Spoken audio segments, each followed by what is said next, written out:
And then pick everything up and relax your arms and shoulders.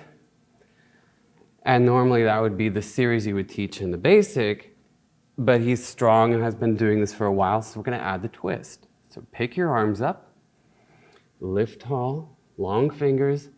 Inhale, twist your spine to the right and keep that left hip back. Lift your body. Rest in the center, exhale.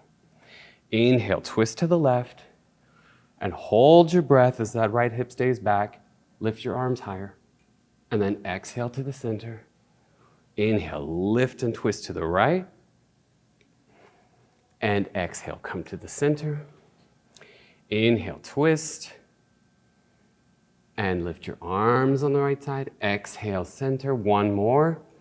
Inhale, twist to the right. Left hip stays back. Bottom under. And of course, you could add the hinge into this, but let's just keep it simple today.